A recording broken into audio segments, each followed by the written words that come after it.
ભરૂચથી વિલાયત રિક્ષા લઈને દારૂ સપ્લાય કરવા આવેલા બે બુટલેગરોને વાગરા પોલીસે 44,000ની કિંમતના 220 લીટર જેટલા દેશી દારૂના જથ્થા સાથે ઝડપી પાડ્યા હતા।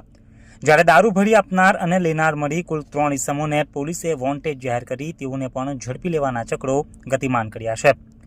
ગાંધીના ગુજરાતમાં દારૂબંધી છે, છતાં પણ વાગરામાં ખુલ્લેઆમ દારૂનું વેચાણ થાય છે તેમજ દારૂની હેરાફેરી પણ કરવામાં આવે છે તેવું લાગી રહ્યું છે। ભરૂચથી દેશી દારૂનો જથ્થો ભરીને વિલાયત બુટલેગરોને સપ્લાય થવાનો હોવાની બાતમીના આધારે વાગરા પોલીસે વિલાયત ચોકડી નજીક વોચ ગોઠવી હતી।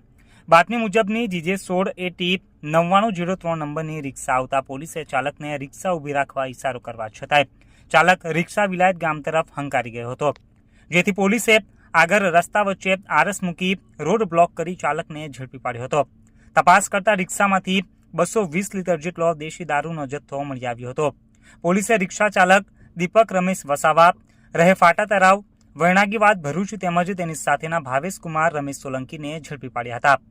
બંનેની પૂછપરછ દરમિયાન જણાવ્યું હતું કે આ દારૂનો જથ્થો ભરૂચના ફાટા તરાવ વૈણાગીવાદ વિસ્તારમાં રહેતા રવિ રમેશ વસાવાએ ભરી આપ્યો હતો અને આ દારૂનો જથ્થો વાગરા તાલુકાના વિલાયત ગામના મીનાબેન હસમુખ પરમાર તેમજ દલપત પરસોત્તમ પરમાર નાઓને આપવાનો હતો, જેથી વાગરા પોલીસે 44,000ની કિંમતનો દારૂ, મોબાઈલ અને રિક્ષા મળી કુલ 1,99,000નો મુદ્દા માલ જપ્ત કર્યો હતો અને ઝડપાયેલા બંને આરોપી તેમજ દારૂ ભરી આપનાર તેમજ વિલાયતના બે મળી 3 ઇસમોને વોન્ટેજ જાહેર કરી તમામ સામે પ્રોહિબિશન એક્ટ હેઠળ ગુનો નોંધી કાયદેસરની કાર્યવાહી હાથ ધરી છે।